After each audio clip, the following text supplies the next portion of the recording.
மன்னா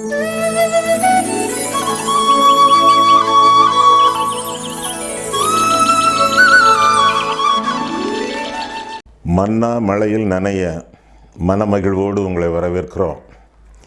தரித்திரருக்கு சுவிசேஷம், திருச்சபைக்கு சத்தியம், இந்த இரண்டையும் இரண்டர கலந்து உங்களுக்கு வழங்குவதிலே மிகுந்த மகிழ்ச்சி அடைகிறேன். உங்கள் காதுகளை கடன் கொடுங்கள், கருத்தாக நீங்கள் கவனியுங்கள். செய்திக்கு பிறகு உங்களுடைய ஜெப குறிப்புகளை எங்களுக்கு தெரியப்படுத்துங்கள். திருமறை சார்ந்த ஆலோசனைகள் உங்களுக்கு தேவை என்றால் எங்களுக்கு அவற்றையும் நீங்கள் தெரியப்படுத்துங்கள். கருகலான திருமறை பகுதிகளுக்கு உங்களுக்கு விளக்கங்கள் வேண்டுமென்றாலும் நீங்கள் எங்களுக்கு எழுதலாம். கீழ்கண்ட மின்னஞ்சல் முகவரி, தொலைபேசி எண்கள், அவற்றின் மூலமாக நீங்கள் எங்களை எப்பொழுதும் தொடர்பு கொள்ளலாம். ஆண்டவர் உங்களை ஆசீர்வதிப்பாராக. ஆமென். மன்னா மழையில் நனைய மீண்டுமாக உங்களை வரவேற்கிறேன். இம்மையிலே ஒவ்வொருவருக்கும் 2 தேவைகள். ஒன்று பாவ மன்னிப்பு, அடுத்தது பரிசுத்தம். இந்த 2 தேவைகளும் சந்திக்கப்படும் பொழுது ஒரு மனுஷனுடைய பேராசீர்வாதம். இயேசுவை இரட்சகராக ஏற்றுக்கொள்ளும் பொழுது பாவ மன்னிப்பு, இயேசுவிலே நிலைத்திருக்கும் பொழுது பரிசுத்தம். பாவ மன்னிப்பும் பரிசுத்தமும் பரலோகத்திலிருந்து தெய்வம் நமக்கு அளிக்கக்கூடிய பரிசுகள். இந்த 2ஐயும் பெற்று வாழ வேண்டியது நம்முடைய கடமை என்பது வேதத்தின் அறிவுரை, நம்முடைய வாழ்க்கையின் சட்டம். பாவ மன்னிப்பின் வாழ்க்கை என்பது ரட்சிப்பின் வாழ்க்கை. தூரத்திலே ஒரு இடத்திலே குப்பைகளை எல்லாம் கொட்டி தீ வைத்துக் கொண்டிருக்கிறார்கள். சிறு குழந்தை அந்த தீயினாலே கவரப்பட்டு அந்த தீ நேராக நடந்து தவழ்ந்து சென்று கொண்டிருக்கிறது. பக்கத்தில் நெருங்கிய பிறகு அந்த தீ சுட்டுவிடும் அல்லது ஊறு விளைவிக்கும் என்று சிறுமி சின்ன பிள்ளை கருதாமல் அந்த தீயை நோக்கியே விரைந்து கொண்டிருக்கிறது. ஓடி வந்த ஒரு வாலிபன் அந்த பிள்ளையை தூக்கி எடுத்து காப்பாற்றினான் என்றும் சொல்லலாம், ரட்சித்தான் என்றும் சொல்லலாம்.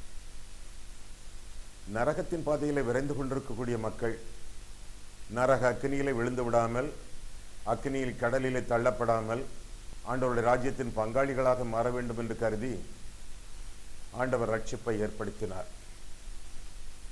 ரட்சிப்பு என்றால் என்ன என்பதை அறிவதற்கு முன்பு பாவம் என்றால் என்ன என்பதை புரிந்து கொள்வது நல்லது. அநேக விளக்கங்கள் வேதத்திலே. நீதிமொழிகள் 24:9 தீய நோக்கம் பாவமா. 1 யோவான் 3:4 நியாயப்பிரமாணத்தை மீறுவதே பாவம். 1 யோவான் 3:17 அநீதி எல்லாம் பாவம்தான். ரோமர் 14:23 விசுவாசத்தினால் வராத யாவும் பாவம்.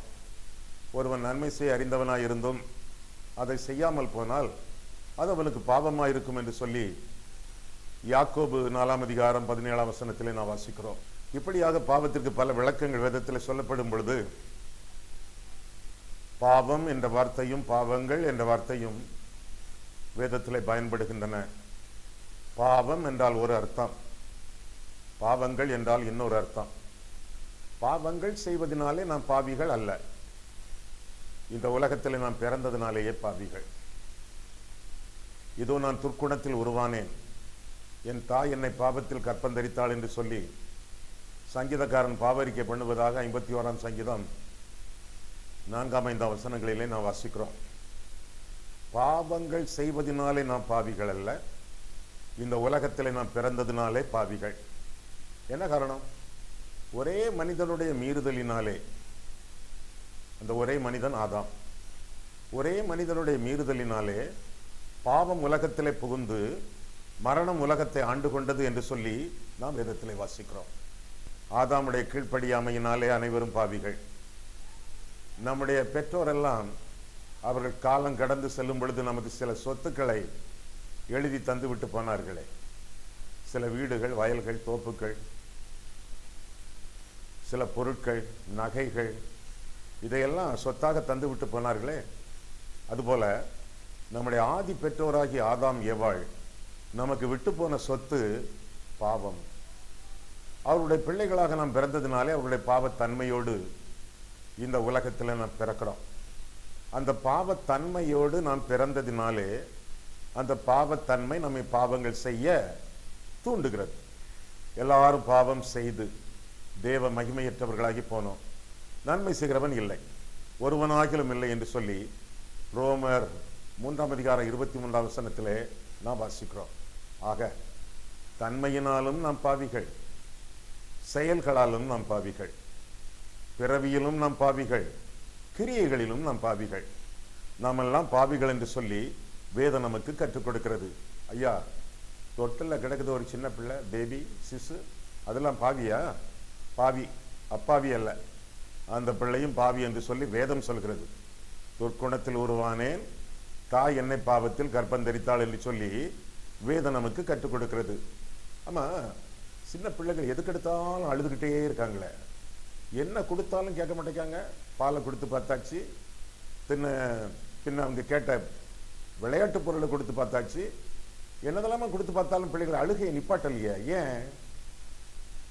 திருப்தியற்ற மனநிலைமை என்று கிறிஸ்தவ மனோதத்துவ நிபுணர்கள் சொல்லுகிறார்கள். பிள்ளைகளுடைய அனாவசியமான அழுகை அவருடைய திருப்தியற்ற மனப்பான்மை. திருப்தியற்ற மனப்பான்மைன்னா என்னது? பாவம். பாவத்தன்மையோடு பிள்ளைகள் பிறந்ததினாலே அந்த திருப்தியற்ற மனப்பான்மையை தன்னுடைய அழுகை மூலமாக காட்டுகிறது. உங்க பேனாவை பிள்ளை கையில் கொடுத்துட்டு நீங்க வாங்க முடியுமா? சிக்கன் இறுக பிடிச்சுக்கிடணும், பிடுங்கணும், இழுக்கணும். தானா தராது, கெஞ்சி கேட்டாலும் கொடுக்காது. பற்றி பிடிக்கக்கூடிய ஆவி, அது என்னது? பாவம். உங்க பிள்ளை கீழே விட்டுட்டு அடுத்த உங்க பிள்ளை எடுத்து கொஞ்சி பாருங்க பார்ப்போம். உங்க பிள்ளைகள் கத்தும் கதரும் துள்ளும் துடிக்கும். அது என்னது? பொறாமை, பாவம். இள வயதிலிருந்தே, பிறவியிலிருந்தே பாவத்தன்மையோடு பிள்ளைகள் பிறக்கின்றன என்று சொல்லி வேதத்திலே வாசிக்கிறோம். அப்படியாக நாமும் பாவத்திலே உற்பத்தியாகி பாவத்திலே பிறந்து பாவத்தன்மையோடு இந்த உலகத்திலே வாழ்வதனாலே பாவிகள். இது பாவத்தின் மொத்த ஒரு பெரிய விளக்கம் என்று சொல்லி வேதத்திலிருந்து நாம் அறிந்து கொள்ளலாம். ஆக முதலாவதாக பாவத்தின் விளக்கம் என்ன? விளக்கம், பாவம் செய்வதனாலே நாம் பாவிகள் அல்ல, இந்த உலகத்திலே நாம் பிறந்ததினாலே பாவிகள். பாவத்தன்மையோடு இந்த உலகத்திலே நாம் பிறந்ததினாலே அந்த பாவத்தன்மை நம்மை பாவங்கள் செய்ய தூண்டுகிறது. இது பாவத்தின் விளக்கம். இரண்டாவதாக பாவத்தின் விளைவு. பாவத்திற்கு விளைவுகள் உண்டு. என்ன பாவம் செய்தாலும் பாவத்திற்கு விளைவுகள் உண்டு. அந்த விளைவுகளிலிருந்து ஒரு மனுஷன், ஒரு மனுஷி தப்பவே முடியாது. ஆதாமும் ஏவாளும் பாவம் செய்தார்கள். அந்த பாவத்திற்கு விளைவுகள் இருந்தன. என்னென்ன விளைவுகள்? பிரிவினை, இரண்டாவதாக வேதனை, மூன்றாவதாக மரணம். 3 காரியங்கள், முக்கியமான காரியங்கள். முதலாவதாக பிரிவினை. ஆண்டவருடைய சமூகத்தில் நிற்க முடியவில்லை. குற்ற உணர்ச்சி.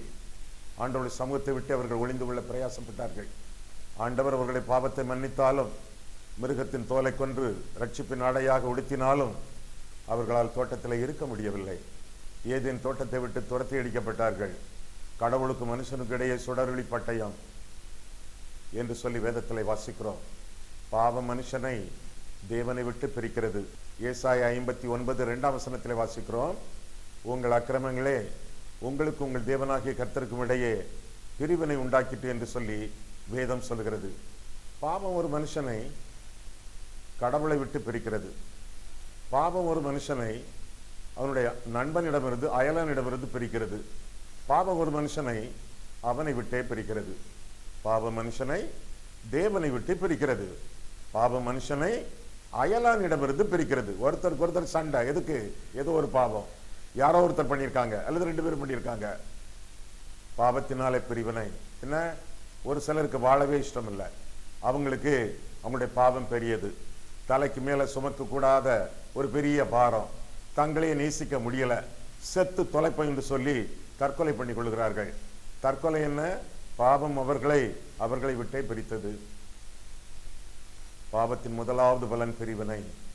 தேவனை விட்டு, அது மட்டுமல்ல அயலாரை விட்டு, அது மட்டுமல்ல தங்களை விட்டே பாவம் பிரிக்கிறது. இரண்டாவதாக பாவத்தின் 2வது பலாபலன் வேதனை.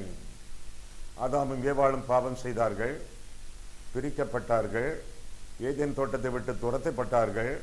கடவுளுக்கு மனுஷனுக்கு இடையே சுடரொளி பட்டயம், வேதனை. நிலம் சபிக்கப்பட்டது, வெண்கலம் போல விளங்கிற்று. முள்ளும் குறுக்கும் முளைத்தன, பிரசவ வேதனை பெருகியது, ஆபேல் படுகொலை செய்யப்பட்டான், காயின் தலைமறைவானான். வேதனை நித்தம் அந்த குடும்பத்திலே யுத்தம், பாவத்தினாலே வேதனைகள் உண்டு. அநேகர் இன்றைக்கு தலையிலே அடித்துக் கொள்கிறார்கள், கன்னத்தில் கை வைத்து மனக்கோட்டை கட்டி கொண்டிருக்கிறார்கள். எப்பொழுதுதான் நல்ல காலம் விடியுமோ என்று சொல்லி அவர்கள் காத்து கொண்டிருக்கிறார்கள். வேதனை வேதனை, கண்ணீர், துக்கம். என்ன காரணம்? பாவம். இரண்டாவது பலன் வேதனை, மூன்றாவது பலாபலன் மரணம். ஆண்டவர் சொல்லியிருந்தார் ஆதாமிடத்திலே, நீ சாகாதபடிக்கு இந்த கனியை புசிக்காதே என்று சொல்லியிருந்தார். அவன் புசித்தான், செத்து போனான். பாவத்தின் சம்பளம் மரணம் என்று சொல்வதை விட பாவத்தின் சம்பளம் மரணங்கள் என்று சொல்லலாம். ஒரு மனுஷன் பாவம் செய்யும் பொழுது தன் ஆவியிலே மரிக்கிறான், கடவுளுக்கு அவனுக்கும் சம்மந்தம் இல்லாமல் போய் விடுகிறது. இரண்டாவதாக சரீரத்திலே மரிக்கிறான், கல்லறை தோட்டம். மூன்றாவதாக நித்திய மரணம், அக்கினி கடலிலே அவன் தள்ளப்படுகிறான். பாவத்தின் சம்பளம் மரணங்கள். இது விளைவுகள். ஒரு குழந்தை இந்த உலகத்தில் பிறக்கும் பொழுது நீ நல்லா இரு மக்கா அப்படின்னு சொல்றோம். எதுக்கு? அந்த பிள்ளை நல்லா இல்லைன்னு அர்த்தம். அதனாலதான் நல்லா இரு என்று சொல்லி வாழ்த்துகிறோம். ஆதாம் பாவத்தினாலே பிரிக்கப்பட்டான், வேதனைப்பட்டான், மரித்தான். அதோடு அவனுடைய கதை முடிந்து விடவில்லை. அவர்களுடைய பாவத்தினாலே, ஆதாம் ஏவாளுடைய பாவத்தினாலே நாமும் பிரிக்கப்பட்ட ஒரு வாழ்க்கை, வேதனைப்பட வேண்டிய ஒரு வாழ்க்கை, ஒரு நாளிலே மரித்து அடக்கம் பண்ணப்பட்டு பாதாளத்தில் செல்ல வேண்டிய ஒரு வாழ்க்கை நமக்கும் உண்டு. பிறக்கக்கூடிய ஒவ்வொரு பிள்ளைக்கும் இந்த உலகத்தில் காத்திருக்கக்கூடிய ஒரு துர்ச்செய்தி, நீ அப்பாவி அல்ல, நீ ஒரு பாவி. ஒவ்வொரு நாளும் தேவனை விட்டு பிரிக்கப்பட்டு, ஒவ்வொரு நாளும் வேதனைப்பட்டு, ஒரு நாளில் அடக்கம் பண்ணப்பட்டு பாதாளத்துக்கு செல்ல உன் தலை விதி நிர்ணயிக்கப்பட்டிருக்கிறது என்பது ஒவ்வொருவருக்கும் காத்திருக்கக்கூடிய துர்ச்செய்தி. ஐயா, நற்செய்தி உண்டா? ஐயா உண்டு. ஆண்டவராக இயேசு கிறிஸ்துதான் அந்த நற்செய்தி. நற்செய்தியை வழங்க, நற்செய்தியாய் விளங்க ஆண்டவராக இந்த இயேசு கிறிஸ்து உலகத்துக்கு வந்தார். அப்படின்னா அவர் நம்முடைய பாவங்களுக்காக பிரிக்கப்பட வேண்டுமே, நம்முடைய பாவங்களுக்காக அவர் வேதனைப்பட வேண்டுமே, நம்முடைய பாவங்களுக்காக அவர் மரித்து அடக்கம் பண்ணப்பட்டு பாதாளம் செல்ல வேண்டுமே. இதையெல்லாம் அவர் செய்தாரா? செய்தார். இயேசு கிறிஸ்து நம்முடைய பாவங்களுக்காக பிரிக்கப்பட்டார். அவர் தேவனுடைய ரூபமாய் இருந்தும் தேவனுக்கு சமமாய் இருப்பதை கொள்ளையாடின பொருளாய் எண்ணாமல் தம்மை தாமே வெறுமையாக்கி அடிமையின் ரூபம் எடுத்து மனுஷர் சாயலானார். மரண பரியந்தமும், அதாவது சிலுவையின் மரண பரியந்தமும் கீழ்ப்படிந்தவராகி தம்மை தாமே தாழ்த்தினார். நம்முடைய பாவம், உங்களுடைய பாவம், என்னுடைய பாவம் இயேசுவை பரலோகத்திலிருந்து பிரித்து கொண்டு வந்து பூமியிலே பெத்லகேமிலே போட்டது. அது மட்டுமல்ல, ஆண்டவராகிய இயேசு கிறிஸ்து சிலுவையிலே தூங்கும் பொழுது அவருடைய கையும் பிதாவின் கையும் சேர்ந்து இருக்கும் பொழுது, நானும் என் பிதாவும் ஒன்றாயிருக்கிறோம் என்று ஆண்டவர் சொன்னாரே, சேர்ந்து இருக்கும் பொழுது என்னுடைய பாவம், உங்களுடைய பாவம், உலகத்தின் பாவம் இயேசுவின் மேல் சுமத்தப்பட்ட பொழுது அந்த பாவத்திற்கு பிரிக்கும் சக்தி உண்டு என்பதனாலே நம்முடைய பாவம் இயேசுவை சிலுவையிலே பிதாவை விட்டு பிரித்ததினாலே, என் தேவனே, என் தேவனே, ஏன் என்னை கைவிட்டீர் என்று சொல்லி கதறுவதாக வேதத்தில் நான் வாசிக்கிறோம். நம்முடைய பாவம் இயேசுவை சிலுவையிலே தேவனை விட்டு பிதாவை விட்டு பிரித்தது. இரண்டாவதாக வேதனை, பாவத்தின் இரண்டாவது பலாபலன் வேதனை. இயேசு கிறிஸ்து வேதனைப்பட்டார், அடிக்கப்பட்டார், நொறுக்கப்பட்டார், ஆணிகளால் கடாவப்பட்டார். நமக்கு சமாதானத்தை உண்டு பண்ணும் ஆக்கினை அவர் மேல் வந்தது. நொய்ய உழுக நிலம் போல அவருடைய உடல் மாறியது. ஆண்டவர் நமக்காக அரும்பாடுபட்டார், பெரும்பாடுபட்டார், வேதனைப்பட்டார், ரத்தம் சிந்தினார், நொறுக்கப்பட்டார். அது மட்டுமல்ல, பாவத்தின் மூன்றாவது பலாபலன் மரணம். இயேசு கிறிஸ்து மரணத்தை ருசி பார்த்தார், ஜீவனை விட்டார். நம்முடைய ஆத்துமாக்களை மரணத்திலிருந்து ரட்சிக்க அவர் தம்முடைய ஆத்துமாவை மரணத்தில் ஊற்றினார். பாவத்தின் சம்பளமாகிய மரணத்தை ஆண்டவர் ருசி பார்த்தார். என்று சொல்லி வேதம் சொல்லுகிறது. ஆக ஆண்டவர் நமக்காக பாடுபட்டதினாலே, நம்முடைய பாவங்கள் எல்லாவற்றையும் சுமந்து தீர்த்ததினாலே, நம்முடைய ஆக்கினை, நம் மேல் வர வேண்டிய ஆக்கினை அவர் மேல் சுமத்தப்பட்டதினாலே நமக்கு விடுதலை. அதுதானே ரட்சிப்பு. முதலாவதாக பாவத்தின் விளக்கத்தை பார்த்தோம், இரண்டாவதாக பாவத்தின் விளைவுகளை கற்றோம். எப்பொழுது பாவத்தின் விமோசனம், பாவத்திலிருந்து விடுதலை ஆண்டவராகிய இயேசு கிறிஸ்து. ஏனென்றால் அவர் நமக்காக யாவையும் செய்து முடித்த தெய்வம். முடிந்தது என்று சொன்னார். எதிரிகள் சொல்ல வேண்டிய வார்த்தை இயேசு கிறிஸ்து சொன்னார். அவரை பிடித்தவர்கள், கைது செய்தவர்கள் என்ன சொல்லியிருக்க வேண்டும்? அவரை பிடித்தோம், நன்றாக அடித்தோம், இரத்தத்தை வடித்தோம், கல்லறையில் அடைத்தோம், கதையை முடித்தோம், முடிந்தது என்று அவர்கள் சொல்லியிருக்க வேண்டும். ஆனால் அவர்கள் சொல்ல வேண்டிய வார்த்தையை ஆண்டவர் சொன்னார், முடிந்தது. பாவத்தை, மாம்சத்தை, உலகத்தை, பிசாசை வெற்றி சிறந்து, சிலுவையில வெற்றி சிறந்து முடிந்தது என்ன முழக்கத்தோடு ஆண்டவர் 3ஆம் நாளிலே உயிரோடு எழும்பினார். எதற்காக? உங்களோடு வாழ்வதற்காக, உங்களுக்குள்ளே வாழ்வதற்காக, என்னோடு வாழ்வதற்காக, எனக்குள்ளே வாழ்வதற்காக. இது பாவத்தின் விமோசனம். நமக்காக ஆண்டவர் பிரிக்கப்பட்டார், நமக்காக ஆண்டவர் வேதனைப்பட்டார், நமக்காக ஆண்டவர் மரித்து உயிர்த்து 3ஆம் நாளிலே உயிரோடு எழும்பினார். இது வேதம். இதுதான் வாழ்க்கையிலே நாம் அறிய வேண்டிய சுவிசேஷமாகும். சுவிசேஷம் என்றால் என்ன? இயேசு கிறிஸ்து நம்முடைய பாவங்களுக்காக பிரிக்கப்பட்டு, வேதனைப்பட்டு, மரித்து, அடக்கம் பண்ணப்பட்டு, பாதாளம் சென்று 3ஆம் நாளிலே உயிரோடு எழும்பி நமக்குள்ளே வாசம் பண்ண நம்மை ஒப்புக்கொடுக்க ஆயத்தப்படும் பொழுது சுவிசேஷத்தை நம்முடைய வாழ்க்கையிலே சொந்தமாக்கி கொள்கிறோம். இதைத்தான் பவுல் சொல்லும் பொழுது எபேசியர் 2ஆம் அதிகாரம் 8ஆம் 9ஆம் வசனத்தில் சொல்லும் பொழுது, கிருபையினாலே விசுவாசத்தை கொண்டு ரட்சிக்கப்பட்டீர்கள், இது உங்களால் உண்டானதல்ல, இது தேவனுடைய ஈவு, ஒருவரும் பெருமை பாராட்டாதபடிக்கு இது கிரியைகளினால் உண்டானதல்ல என்று சொல்கிறான். இது சன்மார்க்க கிரியையினாலும் உண்டானதல்ல, இது சடங்காச்சார கிரியைகளினாலும் உண்டானதல்ல, இது தேவனுடைய ஈவு. கிருபையினாலே விசுவாசத்தை கொண்டு ரட்சிக்கப்பட்டீர்கள். விசுவாசத்தினாலே ரட்சிப்பு அல்ல, கிருபையினாலே ரட்சிப்பு. கிருபை ரட்சிப்பை கொடுக்கிறது, விசுவாசம் ரட்சிப்பை வாங்குகிறது. நல்ல தமிழ்ல கிருபை ரட்சிப்பை வழங்குகிறது, விசுவாசம் ரட்சிப்பை வாங்குகிறது. ஒரு திருவோடு போல விசுவாசம், தேவனுடைய கிருபை ரட்சிப்பை கொடுக்கிறது. நம்முடைய விசுவாசம் திருவோடு போல அந்த ரட்சிப்பை வாங்குகிறது. கிருபையினாலே விசுவாசத்தை கொண்டு ரட்சிக்கப்பட்டீர்கள், இது உங்களால் உண்டானதல்ல, இது தேவனுடைய ஈவு, ஒருவரும் பெருமை பாராட்டாதபடிக்கு இது கிரியைகளினால் உண்டானதல்ல என்று சொல்லி வேதத்திலே வாசிக்கிறோம். கிரியைகளினாலே நமக்கு ரட்சிப்பு அல்ல. ஆனால் நாம் ரட்சிக்கப்பட்ட பிறகு கிரியைகளிலே ஆவியின் கனியாக அந்த ரட்சிப்பை உலகத்திற்கு காண்பிக்கிறோம். இதை மறந்துவிடவே கூடாது. கிருபையினாலே விசுவாசத்தை கொண்டு ரட்சிக்கப்பட்டேன், இனி கீழ்ப்படிய வேண்டிய தேவையில்லை, கிரியைகளிலே என்னுடைய ரட்சிப்பை காட்ட வேண்டிய அவசியம் இல்லை என்று சொல்லக்கூடாது. நாம் பெற்ற ரட்சிப்பு திருச்சபைக்கு, சமூகத்துக்கு தெரியப்படுத்த வேண்டும் என்றால் நம்முடைய ஆவியின் கிரியையினாலே, ஆவியின் கனிதரும் அம்சங்களினாலே நம்முடைய நற்கிரியைகளை காட்ட வேண்டியது நம்முடைய கடமை என்று சொல்லியும் வேதம் நமக்கு கற்றுக் கொடுக்கிறது. ரட்சிக்கப்பட்டிருக்கிறீர்களா? ஆண்டவர் உங்களுடைய சொந்த ரட்சகராக இருதயத்தில் ஏற்றுக்கொண்டிருக்கிறீர்களா? இல்லை என்றால் இதுவே அனுகிரக காலம், இதுவே ரட்சணிய நாள். இன்றே மனம் திரும்பி ஆண்டவரை ரட்சகராக ஏற்றுக்கொள்ளுங்கள். உங்கள் இருதயத்திலே மட்டுமல்ல, உங்கள் இல்லறத்திலே மட்டுமல்ல, உங்களுடைய இல்லத்திலும்.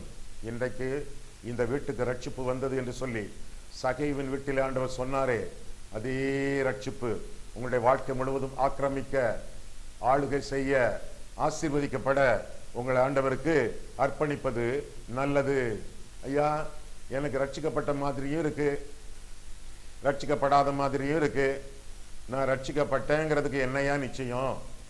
நிச்சயம் மாதிரி தெரிந்து சில சமயம் வரக்கூடிய பாடுகள், துன்பங்கள், சில போதனைகள் இதெல்லாம் கேட்கும்போது எனக்குள்ள ரட்சிப்பு இருக்க மாதிரி தெரியலையா? நான் ரட்சிக்கப்பட்டிருக்கேங்கிறத நான் நம்புறது எப்படியா? 3 காரியங்கள், 3 ரகசியங்கள். முதலாவதாக ரட்சண்யத்தின் வேலை. ஆண்டவர் ரட்சிப்பை நமக்காக சம்பாதித்து முடித்தார். ரோமர் 5ஆம் அதிகாரம் முழுவதும், குறிப்பாக 8ஆம் வசனம் முதல் 10ஆம் வசனம் வரை வாசியுங்கள். கிறிஸ்து நமக்காக சிலுவையிலே மரித்ததினாலே நாம் நீதிமான்களாக எண்ணப்படுகிறோம். அவருடைய ரத்தம் நமக்கு ரட்சிப்பை கொடுக்கிறது, நம்மை சுத்திகரிக்கிறது, நாம் நீதிமான்கள் என்று சொல்லி அறிக்கையிடுகிறது.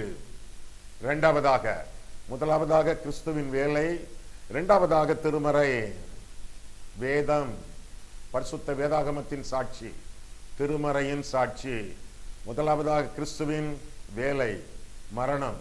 முதலாவதாக கிறிஸ்துவின் மரணம், இரண்டாவதாக திருவசனத்தின் சாட்சி.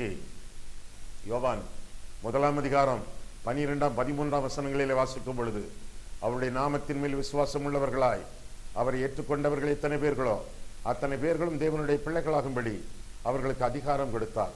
அவர்கள் இரத்தத்தினாலாவது மாம்ச சித்தத்தினாலாவது பிறவாமல் தேவனாலே பிறந்தவர்கள்.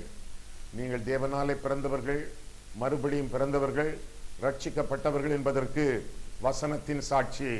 என்ன வசனம்? பல வசனங்களிலே ஒரு வசனம், யோவான் 1ஆம் அதிகாரம் 12-13. மூன்றாவது சாட்சி தூய ஆவியானவருடைய சாட்சி. நாம் தேவனுடைய பிள்ளைகளாய் இருக்கிறோம் என்பதற்கு ஆவியானவரே நம்முடைய ஆவியுடனே கூட சாட்சி கொடுக்கிறார் என்று சொல்லி ரோமர் 8ஆம் அதிகாரம் 14 முதல் 16 வரை நாம் வாசிக்கிறோம். இந்த 3 சாட்சியங்களையும் நீங்கள் வைத்துக் கொள்ளுங்கள். சகல காரியமும் 2-3 சாட்சிகளினாலே நிலைபெறப்படும் என்று சொல்லி வேதத்திலே வாசிக்கிறோமே. இந்த 2-3 சாட்சிகள், இந்த 3 சாட்சிகளை வைத்துக் கொள்ளுங்கள். 1, கிறிஸ்து உங்களுக்காக மரித்தார். 2, வசனத்தின் சாட்சி. 3, தூய ஆவியானவர் உங்களுடைய ஆவியுடனே கொடுக்கக்கூடிய சாட்சி. இந்த வசனங்களை, இந்த சாட்சியங்களை, இந்த நற்சான்றிதழ்களை உங்களுடைய வாழ்க்கையிலே காத்துக்கொள்ளுங்கள். குற்றவாளி கூண்டிலே ஒருவன் இருக்கிறான். நீதிபதி அவனிடத்தில் சொல்லுகிறார், உனக்கு விடுதலை என்று சொல்லி அவனுக்கு ஒரு நற்சான்றிதழும் சர்டிபிகேட்டும் அவர் வழங்குகிறார். அந்த சர்டிபிகேட்டை கையில் வைத்துக்கொண்டு, அந்த விடுதலை பத்திரத்தை கையில் வைத்துக்கொண்டு, இதை நான் புரிந்து கொள்ள முடியவில்லையே, இதை என்னால் நம்ப முடியவில்லையே, இதை என்னால் ஒத்துக்கொள்ள முடியவில்லையே, இதை நான் விசுவாசிக்க முடியவில்லையே என்று சொல்லிக்கொண்டே இருந்தால் அவன் ஒரு மூடன். சர்டிபிகேட் வழங்கப்பட்டாயிற்று, அதை ஏற்றுக்கொண்டு அந்த நீதிபதிக்கு ஒரு வணக்கம் செலுத்தி, நன்றி செலுத்தி அவன் இடத்தை விட்டு கடந்து செல்ல வேண்டும். அதுதான் புத்திசாலித்தனம். இன்னைக்கு அநேகருக்கு இந்த விதமான நற்சான்றிதழ்கள் வேதத்தில் வழங்கப்பட்டாலும் இதை விசுவாசிக்க முடியவில்லையே, இதை என்னால் நம்ப முடியவில்லையே, இதை என்னால் ஒத்துக்கொள்ள முடியவில்லையே என்று சொல்லிக்கொண்டே இருந்தால், ஆண்டவருடைய மரணத்துக்கு மிஞ்சி, ஆண்டவருடைய இரத்தத்துக்கு மிஞ்சி வேறு ஏதாவது ஆதாரங்களை தேடிக்கொண்டிருந்தால் நம்மை போல மூடர்கள் இந்த உலகத்தில் இருக்கவே முடியாது. பாவத்திலிருந்து மனம் திரும்பி ஆண்டவரை இருதயத்தில் இரட்சகராக ஏற்றுக்கொண்டு சிலுவையிலே கிறிஸ்து முடித்து வைத்த இரட்சணியத்தை விசுவாசத்தோடு வாழ்க்கையிலே சொந்தமாக்கி கொண்டு வாழ வேண்டியது நம்முடைய கடமை. பிதாவே, இவர்களுக்கு மன்னியும், தாங்கள் செய்கிறது இன்னதென்று அறியாதிருக்கிறார்களே என்று ஆண்டவர் சொன்னாரே. யாராவது ஆண்டவர்கிட்ட மன்னிப்பு கேட்டாங்களா? கொல்கத்தா மலையில ஆண்டவரை என் பாவத்தை மன்னிச்சுக்கிடும் யாராவது கேட்டாங்களா? இல்லை. யாராவது கேட்க விரும்பினாங்களா? இல்லவே இல்லை. மன்னிப்பு கேட்காதவர்களையும் மன்னிப்பு கேட்க விரும்பாதவர்களையும் கிறிஸ்து மன்னித்தார். இன்றைக்கு நீங்கள் பாவத்திலிருந்து மனம் திரும்பி, ஆண்டவரே உம்முடைய ரட்சிப்பை எனக்கு தாரும், மனம் திரும்புதலை எனக்கு இன்னும் அருளி செய்யும், உம்முடைய இரத்தத்தினால என்னை கழுவி சுத்திகரியும், என்னை ரட்சித்து பரிசுத்தப்படுத்தும் என்று நீங்கள் சொல்லும் பொழுது ஆண்டவர் உங்களை ரட்சிக்கக்கூடிய ரட்சிப்பின் நிச்சயத்தை உங்களுக்கு தருவார். காலப்போக்கிலே, ஜபத்திலே, வேத வாசிப்பிலே, ஆலோசனைகள் கேட்பதிலே, அருட்செய்திகளை உன்னித்து நீங்கள் கவனிப்பதிலே, இப்படியாக உங்களுடைய வாழ்க்கையிலே ஆவிக்குரிய ஒழுக்கங்களிலே நீங்கள் செலவிடும் பொழுது உங்களுடைய ரட்சிப்பின் நிச்சயத்தை அவ்வப்போது பரிசுத்த ஆவியானவர் உங்களுக்கு பூரணமாக சொல்லிக் கொடுப்பார். உங்களுக்கு நிச்சயத்தை உடனடியாக தருவார் அல்லது படிப்படியாக தருவார். ஆனால் நீங்கள் நம்பினாலும் நீங்கள் நம்பாட்டாலும் சரி, மனம் திரும்பி இயேசுவை இரட்சகராக நீங்கள் ஏற்றுக்கொண்டீர்கள் என்றால் நீங்கள் ரட்சிக்கப்பட்டவர்கள் என்று சொல்லி வேதம் சொல்கிறது. அந்த ரட்சிப்பின் நிச்சயத்தோடு நீங்கள் வாழவும் நீங்கள் வளரவும் ஆண்டவர் உங்களை மெய்யாகவே ஆசீர்வதிப்பாராக. கண்களை மூடுவோம், கர்த்தரை பார்ப்போம். அன்புள்ள ஆண்டவரே, உம்முடைய வசனங்களை ஆராயவும் எங்கள் வாழ்க்கையை ஆராயவும் உம்முடைய சந்நிதியிலே எங்களை வழிநடத்தினீர். அதற்காக நன்றி செலுத்துகிறோம் சுவாமி. பாவிகளை ரட்சிக்க கிறிஸ்து இயேசு உலகத்திலே வந்தீர். என்னை ரட்சிக்க இந்த உலகத்திலே நீர் வந்தீர் ஆண்டவரே. அதை முழுமையமாக நான் நம்புகிறேன் கர்த்தாவே. என் பாவங்களுக்காக நான் பிரிக்கப்பட வேண்டும், நான் வேதனைப்பட வேண்டும், நான் மரித்து அடக்கம் பண்ணப்பட்டு நரகம் செல்ல வேண்டும். ஆனால் என் பாவத்திற்காக, என் சார்பாக, என் இடத்திலே நீர் மரித்தீர். அதற்காக நன்றி செலுத்துகிறோம். எனக்காக யாவையும் செய்து முடித்த ஆண்டவரே, உம்முடைய கரங்களிலே என்னுடைய வாழ்க்கையை ஒப்புக் கொடுக்கிறேன். என் வருமானமே, என்னுடைய வருங்காலமே, என்னுடைய வாழ்க்கையை நீர்தான் ஆண்டவரே. எனவே எல்லாம் இயேசுவே என்று சொல்லி சமூலமாக என்னுடைய வாழ்க்கையை உமக்கு சமர்ப்பிக்கிறேன். என்னை நீர் ஆண்டு வழி நடத்தி ஆசீர்வதித்து அநேகருக்கு என்னை நீர் ஆசீர்வாதமாக பாவியும். இயேசு கிறிஸ்துவின் நாமத்தில் ஜெபிக்கிறேன் பிதாவே. ஆமென்.